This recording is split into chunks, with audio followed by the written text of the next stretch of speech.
Ya baik, yang pertama tentang masalah tadi, ya ini syubhat karena memang tidak faham terhadap sirah juga.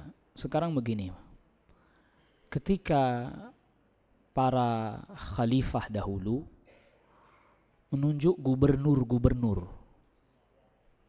seperti misalnya ada gubernur di Syam, ada gubernur di Kufah, Basrah, ya, ada gubernur juga misalnya di Mekah, ketika pusat pemimpinan di Madinah, pusat kekhalifahan di Madinah.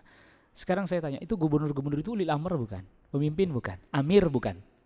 Amir, kepanjangan tangan dari khalifah.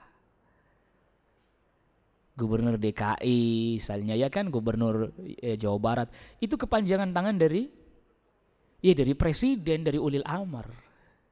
Iya, amir juga dia. Dan sudah pernah ditanyakan kepada Syekh Sulaiman Ar-Ruhaili.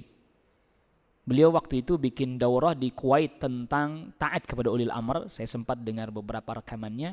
Ditanya, ya Syekh, siapa yang disebut dengan ulil amr? Apakah cuman pimpinan top tertinggi saja atau ke bawah-ke-bawahnya?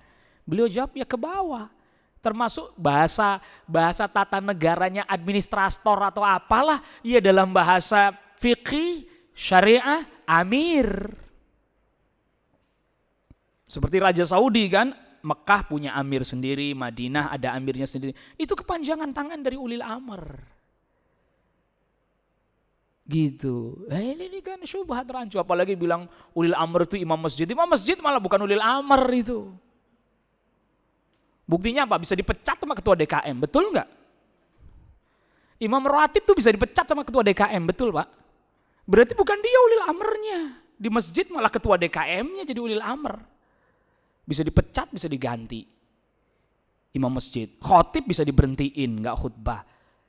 Ustadz ngisi pengajian bisa diberhentiin sama DKM. Kan berarti ulil amrnya DKM kalau begitu yang punya.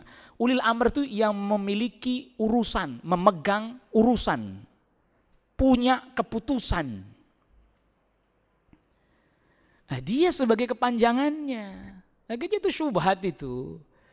Ngawur. Makanya kalau udah bicara tanpa ilmu rusak deh udah. Bicara udah, kalau nggak tahu diem, bagus, selamat. Daripada ngomong ngawur bahaya.